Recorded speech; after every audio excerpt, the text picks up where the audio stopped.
Hi, we're Serial Gamer, and I'm Lee, I'm Aaron. and this is VBST. Alright, so today we got a couple of things to talk about. So, we're definitely going to talk about the Switch, Legend of Zelda, Breath of the Wild, and I played a little bit of Mass Effect Andromeda, actually about 40-something hours worth. And a little bit of it, Mass Effect. Just a little bit of Mass Effect. We both beat The Legend of Zelda Breath of the Wild. And we're also going to talk about something that's near and dear to both of our hearts, looting our minds out in Destiny 2. Got some of that teaser trailer goodness, so going to talk a little bit about that. Let's get started. So, Aaron, there's actually a video of us when we went to go eat tacos, and you were saying you are not excited about the Switch. You bought a Switch. I did. You bought a Switch. Okay. I bought a Switch too. I waited in line I was lucky. I only had to wait from 8:30 p.m. till midnight to get one. So. Yeah, I went to Target at like 7:30 in the morning, got in line, waited out in the cold, kind of got to pick one up, and I was this close to getting one of the last special editions to Breath of the Wild. Did not get one, but you did. I was lucky enough to get a collector's edition from GameStop before they were sold out. Like, I was up at like 3 o'clock one morning when they went live, and I was, bam, picked it up. Yeah, I unfortunately did not get that. It's okay. I'll be able to move on somehow, but it is really sweet. Lucky you. So, your feelings have obviously changed since having a Switch. Tell me about it. Mobile, my feelings have changed having a Switch. Okay, so it's on the go, it is fantastic. I mean, I love being able to take an hour off for lunch and sit out in my car and play a full-fledged Legend of Zelda game. No compromises, just slightly smaller screen. I mean, it's fantastic. However, I still am one to wish there was some sort of processor, RAM, GPU, something in the dock that made it more powerful when you plugged it into your TV. Yeah, I think that would be kind of the best of both worlds, and I don't really know if this is something that's necessarily possible.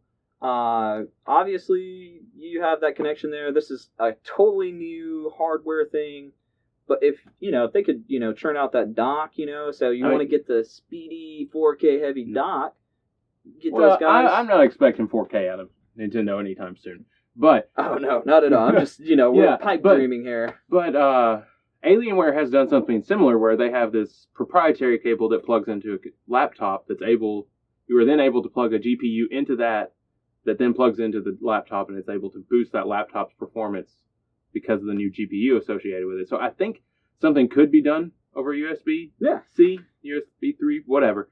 But I'm not sure if that's probably not on Nintendo's forefront of their minds right now to try to get that possible. I'll tell you this much. It is definitely not anywhere. Like, they're just like anything to do with making games look better.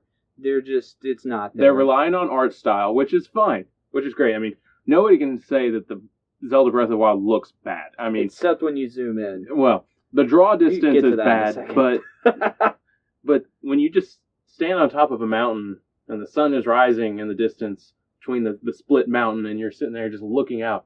I mean, it's fantastic. It's glorious. You can't say it's a bad-looking game. The art style saves that game. See, I can't say it's a bad-looking game in some aspects. We'll segue into Breath of the Wild in just a second, but let's kind of like focus on the hardware a little bit more. But you were definitely a doubter. Yes, I was. You bought one anyways. Yeah. Completely for Breath of the Wild. Yeah, that's the only reason I bought the Switch. Only reason why. I figured it was a waste of money to spend $230 on a Wii U just to play this game. Might as well spend $300 on a Switch that's going to get, eventually, good games out for it, other than this one. So. Solid thinking. I already had a Wii U, so I don't have an excuse. I was excited for the Switch. I was ready to make the switch. So what do you, I mean, you've already said you don't really, there's that issue with having it docked. You have some differences, there with the, fidelity, and I know there's some chugging there. We haven't really played a whole lot of other games just yet. That's true. We've only played for that hardware, a very graphically intensive game for the Switch hardware. Or, not necessarily graphically intensive, but anytime you get in an area with lots of forest or lots of fire going Something on. other than Shovel Knight. Yeah, exactly. Is what we're saying. Yeah, I mean, your only options right now are Shovel Knight. There's a few, but they're all like, when you look at graphically compared to Zelda, they don't compare. So, yeah. Let's see, we got Snipper Clips. Obviously, that's a very graphically intensive game. Snipper Clips, Bomberman, Just Dance. Just Dance, oh yeah. I'm going to be taking my Switch, man. No. Just Dance, 1-2 Switch. Yep, milk those cows. Count those balls. Stuff like that. Not a lot of, like you say, graphically intensive games. And I think even compared to Zelda, like Mario Odyssey is not going to be as intensive. There's not going to be as intricate as detail within that game as much as there is Zelda. Did you see that trailer? It does, I know. You're going to, what was it, Donkopolis? Or? I don't know.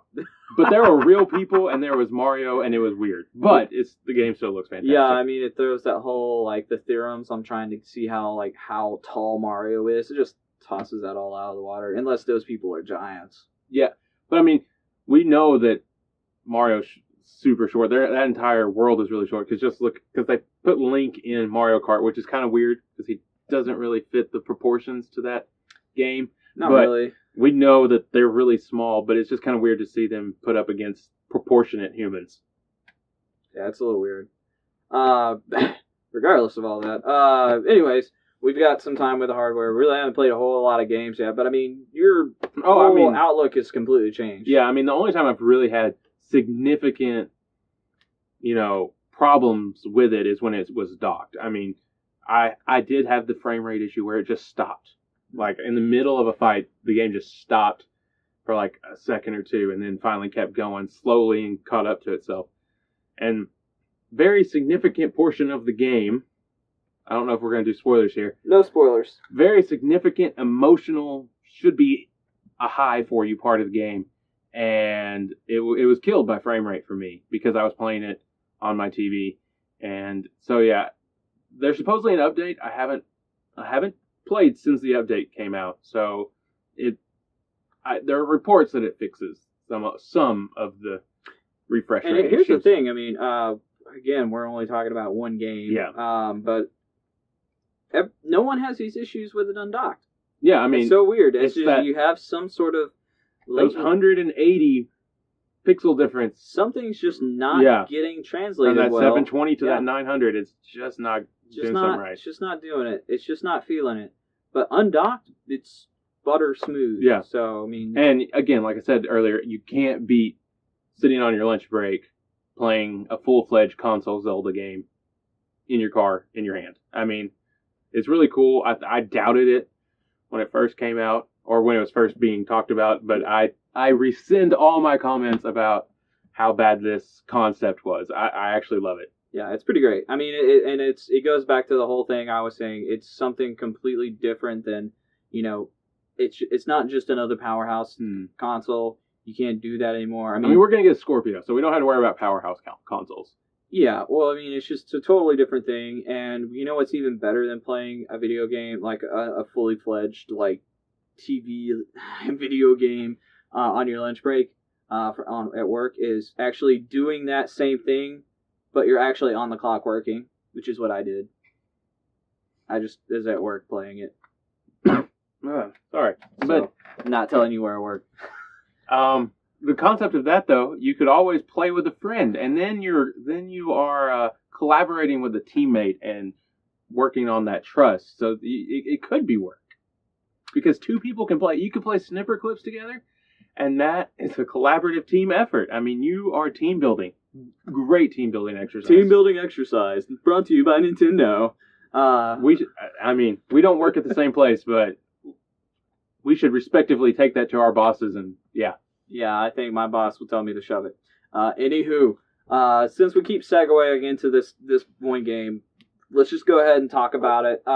We can get it more into depth in the hardware. Basically, it's just, you like it now. Yeah, you get it. For the most part. I mean, some of my issues that I had beforehand still kind of ring true, but it's definitely better than I thought it was going to be. Absolutely. And it's, I mean, for me, it's been a totally, it's kind of everything I thought it was going to be, which is good because I didn't have my hopes too high.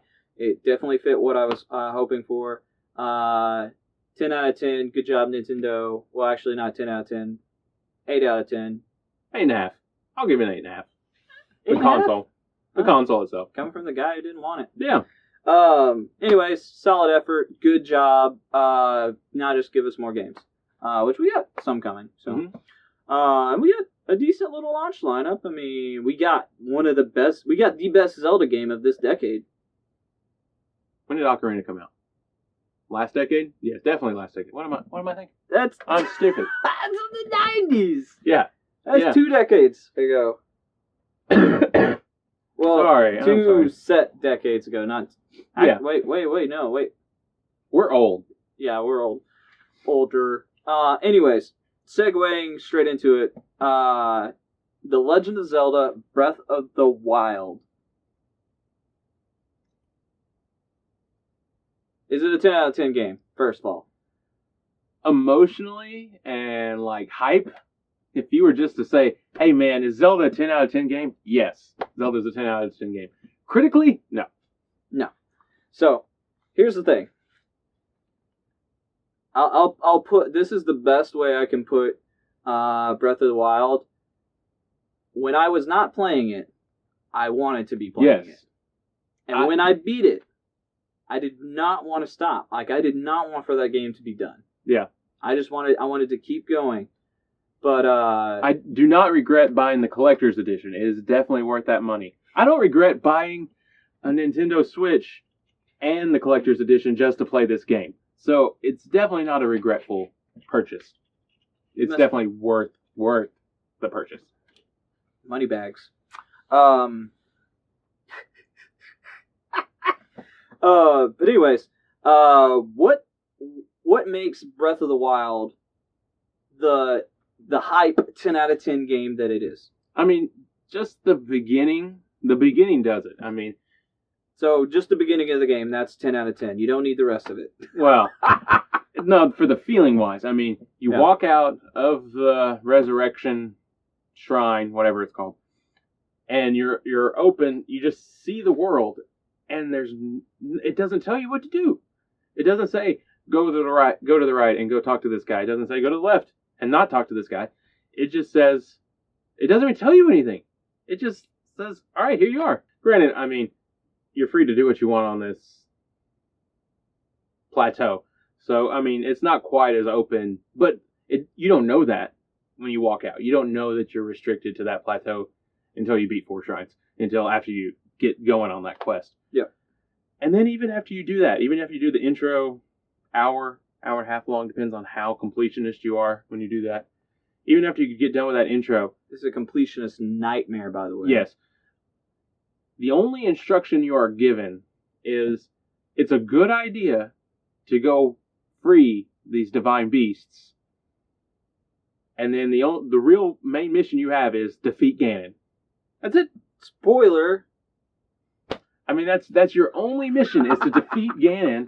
It's not even telling you go here, go here, go here, go here. It doesn't give you any waypoints. It's just a complete feeling of open game that I can do what I want and play how I want. Exactly, and it definitely nails the freedom that, you know, it's, and what makes it great to me, that I think, is it's not like many other open world games where you put this dot on a map and you have to go there. Now, everything I'm about to say is totally going to be stuff you've heard everyone else say. So yeah. a lot of it, but it's just so true. It's absolutely true. I'm just going to put it in the best way that I know, that maybe no one else has put it. I'm sure someone has. But anyways, it's like they don't put all these dots on the map. What they do is make every little hill you go to, every little weird rock thing, if you interact, like if you notice something out of place in the world and you interact with it, something happens. Yes. And that's great. Like, and that's everywhere. Like, you travel to the top of the mountain and there's something like that. 30 hours in, it gets kind of monotonous, but in my opinion. And going back to that completionist nightmare. Yeah. what you get. Those little rocks, those little rocks you pick up and find something under. There's 900 of those. Yeah, a lot of it. So really, the joy of it is not really necessarily thinking of it like, oh, I have to do all those. It's just like where you go, there will be. It's a nice little surprise. It's a nice little surprise for every 50 feet you walk to look around and try to spot that one thing that they put there, because that's exactly how it is. I mean, there is purpose in like all this, but yet it's open and it's like this journey from point A to point B. And the thing that makes it so great is.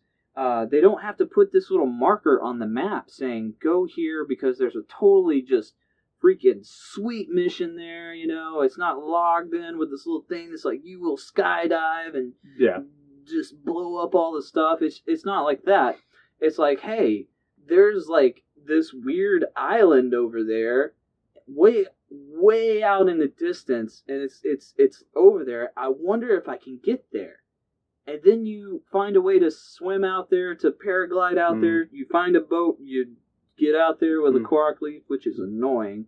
You get out there however way you can, and then you stroll onto the beach, and this thing happens. Oh. You know what I'm talking about. One of the best shrine missions in the game. You kind of spoiled a little bit. Well, not really, but... Eventide Island. If you know what we're talking about. Eventide Island. It was just one of the biggest surprises. I thought it was just background scenery, and then I roll up on this island after figuring out how to get there, and it's like it does the shrine thing, and it was just blowing my mind. I was just like, this is a shrine, and this is what I have to do, and then completing it. It was so cool, and just anything like that. They make things visually interesting. I mean, and it makes you want to go check it out. You want to explore. You want to go there, not because there's a point on the map. Because you look at it and you're like, that looks really fun or cool, or there's something there. I want to check it out. And then when you get there, you figure it's just so cool how they're able to make it feel like you're an adventurer. And the NPCs help with that too. I mean, they don't tell you, here, let me mark this on your map, and then let there be a nice bright glowing waypoint to direct you there, or a pathway. They say, hey, I heard there's something in this region. Could you bring me a picture of it? Yeah. I mean, there's no marker. You have to find that region. You have to be in the right spot you have to hunt down whatever they're asking for. But there's so many things like that where they don't tell you where anything is. There's no marker that says it. It's just about you actually playing the game and finding out. That's what the beauty is the world is set up in a way that you can always, like I've started using the Pro HUD, so I don't have any north, south, east, west, even map or anything. But the world is set up in a way that if you have a general idea of where you want to go, they give you mountains or hills to climb to figure out, okay, I want to go over there. So let me chart the best way over there, without, telling you exactly what to do. And it's great because it's like you were talking about the NPCs. The NPCs will actually give you geographical directions. They're like, hey, did you see these pine trees on top of these mountains? If you follow those west, there's a cool thing. Yeah, and then there's no marker. There's no marker. Just tell you pine trees west. And that is like, if you do that from where that NPC tells you, that is a huge journey. It takes 20 minutes, 30 minutes. In game time, that's a long time. And you have to travel through freaking forest and a mountain, and then it gets snowy, and you gotta find clothes, and then you find this thing, and it's just like, oh, that was cool. And it's like that. I mean, there's a character in one of the regions, and he comes up to you. He's like, hey, so and so is missing. I think they got washed down river, and they they could have gone all the way down to this lake. And if you go to this lake, you'll find this person. Yep. Crazy. It's like, of course, that was also annoying to try and find. It's just happenstance, but it was like, a lot of this stuff, especially with the side quests, it's just if you're in that region, you just kind of have this little mental note, hey, I need to keep an eye out for this while I'm over here doing this other thing. Now, let's talk about things that we don't like. Obviously, performance issues. Yeah. That aside, we know this is a game critical, not necessarily hardware critical, but game critical. Blah, blah, blah, blah, blah. Sorry. Slight spoiler alert here. I mean, some of the things that I have problems with, I'm going to try to be as non-spoilery as possible, but it might happen. So, all right. So, possible spoiler warning. I mean, I guess there are things in this world that are very indicative of the Triforce. We'll put it that way. There are areas that are specifically done that are talked about. The thing of wisdom, of courage, of power. Things that are very tried and true of Zelda. So, when you do them, which is a huge long quest, I mean, to find the things that they ask for is pretty hard to do. Well, it's very vague. Yeah, very vague. And then you accomplish it, and so you do all three of them, and your reward is a shrine. And a shrine bubble, as I like to call them. So, there are certain things that I feel like they could have given more weight to and had their own rewards other than the shrine. I think this goes back to also the same kind of criticism that I have is the world that is going on is fantastic. I mean, I think we all think of that. What is frustrating is, I would say, what's the best way to put this? Dungeon design and thematic use. Now, the dungeons that are there, the Divine Beast, are really cool. And I love for the most part. For the most part. The mechanics and stuff in it are really neat. Mm-hmm.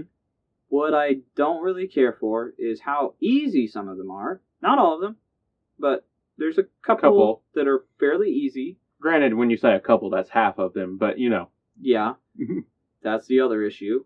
It's like a couple of them are fairly easy. And then on top of that, they're really the same theme, which is Shikatek. Which is the same theme as the shrines, just a little older looking, a little more rocky looking versus metal. Yeah, and that's kind of the biggest issue that I have. And it doesn't necessarily get old in the sense that it's just like, another one of these. It just feels disappointing because of how cool shrines have been in the past.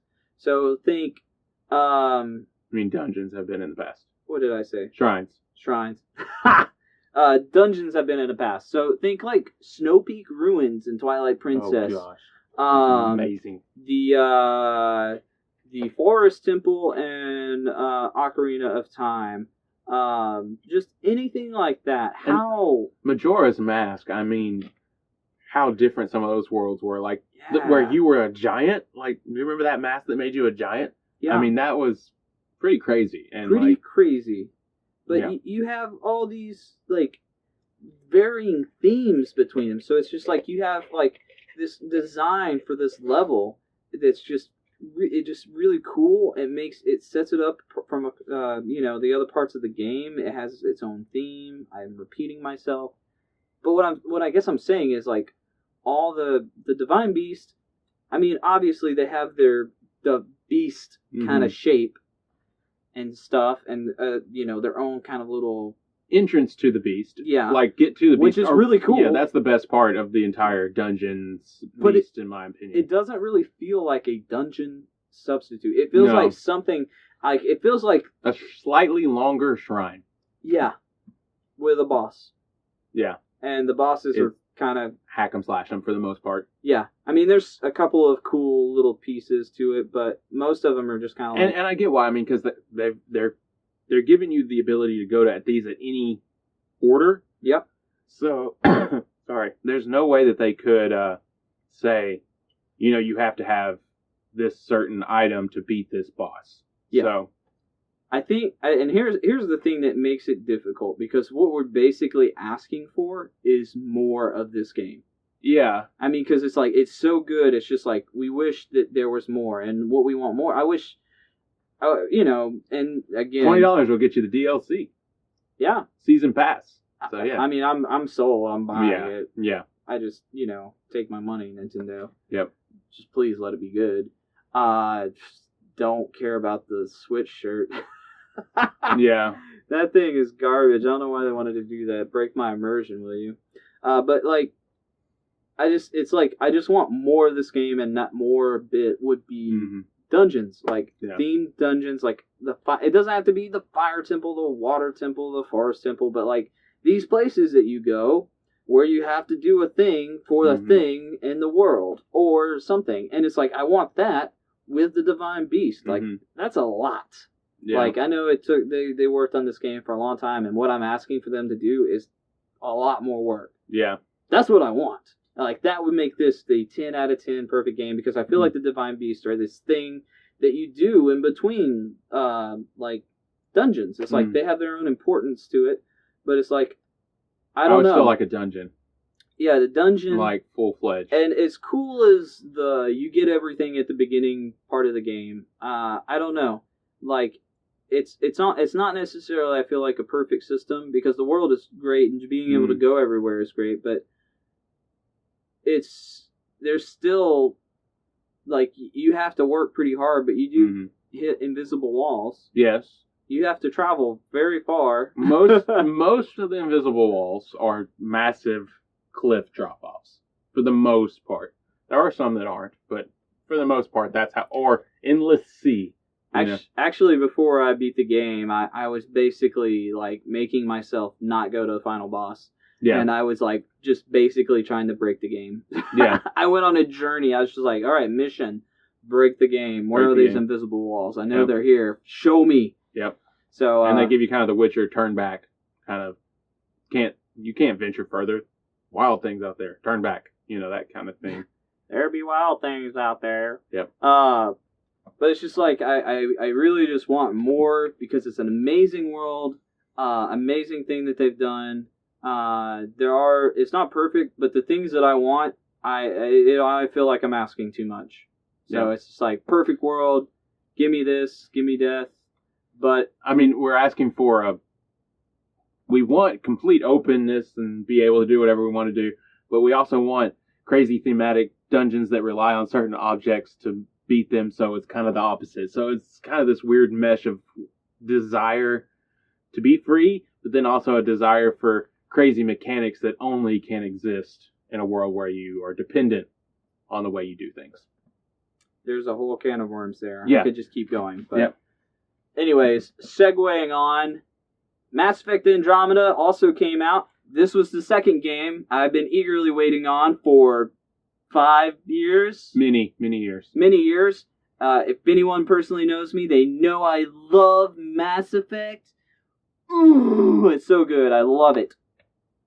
I am, how would you put this? Disappointed? Very disappointed. Superbly disappointed. Now, don't get me wrong. Mass Effect Andromeda is still a good game. Like, I'm still enjoying it. Like, I don't know if it's just my love for the universe, but I'm still enjoying it. Here, actually, I'll get into that for just a second. It's just very disappointing, because the potential is there, but there's just technical difficulties holding it back. And the thing that draws me into Mass Effect so much, the characters, you know, like Garrus, Tali, Liara, all those guys, like your squad mates, all these people just tying it in, it's just not there. And one of the reasons why it's not there is, I haven't really heard a lot of people talk about Andromeda much in this sense. Most people are just making fun of the animations. Yeah. They're pretty bad, but that's not what I care about. Like, they could still be bad. If this stuff was better, I don't care about the animations. Well, I mean, I care, but it's not that big a deal to me. But what I don't really care for is, one, you went to a new galaxy. You think you could come up with at least 2 more alien species. 2, I want pushback. I don't, like, they went on record and they said, you gotta prove yourself. Your rider has to prove yourself. It's not like Commander Shepard, where he's already kind of, like, esteemed and whatnot. You have to prove yourself. You go in and, like, somebody does something for you and says, hey, you're the new captain now. I'm the captain now. And then, like, this person that should be, you know, upset with you, they should just be, like, kicking the door down, like, throwing a fit, mad that they're not the captain. They're just like, what were they thinking? Oh, I guess you're the captain now. You're the boss. I'll do whatever you say. We're best buddies now. No! Like, that's stupid. Like, where's the conflict there? There's no conflict. Like, everybody just eventually is like, you know what? You're a cool guy. I'll do what you say. It's so dumb. It takes all the joy out of... And there's no tension in it. So it's like everything kind of feels sort of like, Bland? Bland, yeah. Like, nothing feels like, when you do something, it just doesn't feel as satisfying because everyone just kind of is like, oh, you're cool, that's fine. So, and none of the squad mates are like, I kind of like Drac, he's kind of cool. I haven't played the game, so I don't have a huge opinion on this game. Animations are, that's funny. That's about my extent. But from what he said, I am kind of, I enjoyed the first Mass Effect games, and I'm not as huge of Mass Effect as Lee is, but I still enjoyed them. And as I've said this to him before, we live in a world post Witcher 3. Yeah. So anything you do in the open world, Zelda kind of gets a pass because it's completely awesome and a completely different type of game. But any type of game you're talking about, decision making, repercussions, that kind of stuff, anytime you talk about a game like that, you got to remember, we live in a world where Witcher 3 has happened, Blood and Wine has happened. So everything kind of starts to compare to that. And I feel like, from what I've heard him say and other people have said, I feel like this does not compare. No. And played Witcher 3, played Blood and Wine. Beautiful game. Just like you're talking about, like gameplay excellence. Of course, there's some criticisms you can levy towards The Witcher. But that's not why we're here. That's not why we're here. But, yeah. But it's just like The Witcher did so many things right. It's like game development studios like BioWare have to take something from them because you can't have this watershed game like The Witcher 3 and go forward and not try to take any cues from it. Yeah. I mean, they did and something not be influenced by it. Yeah, they did something special. Now, Andromeda is not a bad game. Are we good? Yeah. Okay. Andromeda, not a bad game. It is kind of fun to play. I'm still not completely sold on the new combat mechanics like the jump pack and all that stuff. Whatever. It's still fun. The cover mechanic is stupid because sometimes writers like, yeah,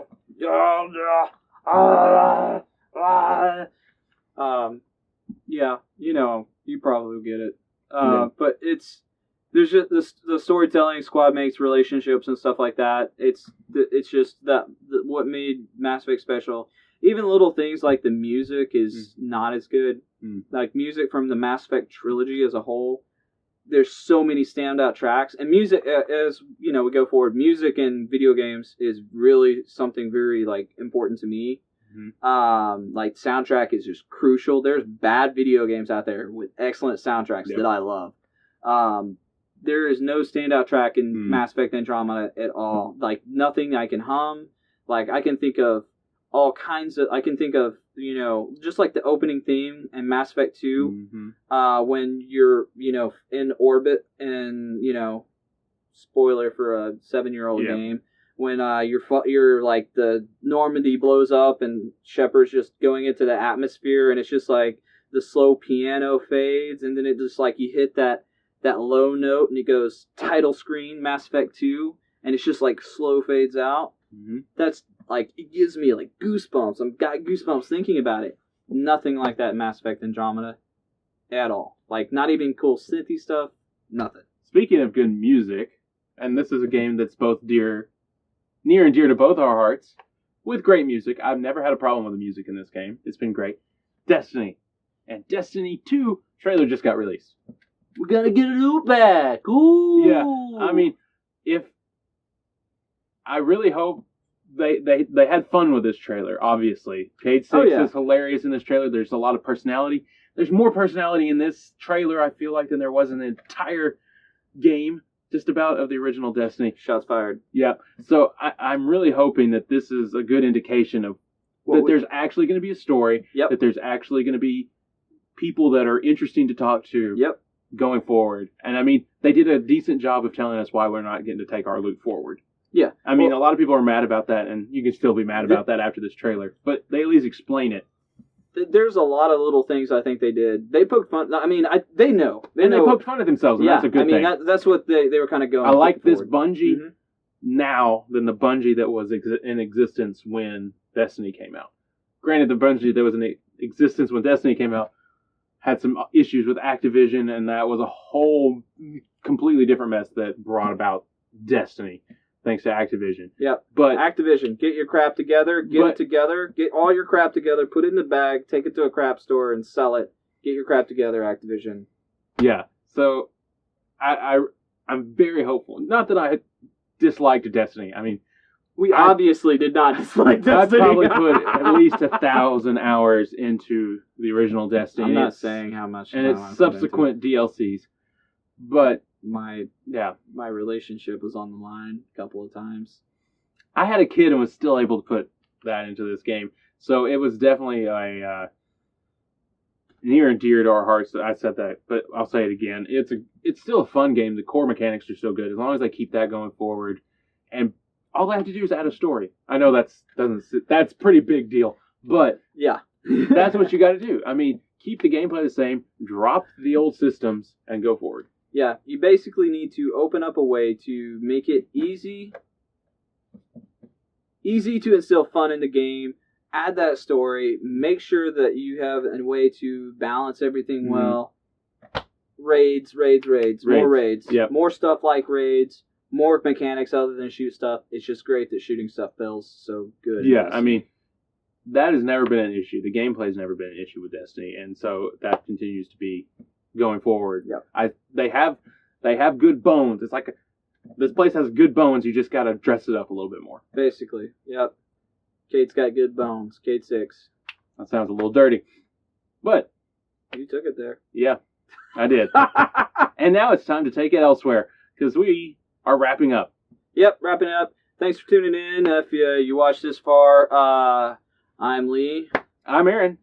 This has been VBST. Yeah. With Serial Gamer talking about stuff. We'll be back. We're probably going to have more thoughts on other video games and stuff. And probably more thoughts on the same video games. So. Yeah, we're absolutely going to make another show talking about the same stuff we just talked about today because there's just so much to talk about with it. So, and you should be looking out for some more stuff from us soon. Maybe getting some more personalities involved. So, yeah. But thanks for tuning in, and have a good evening.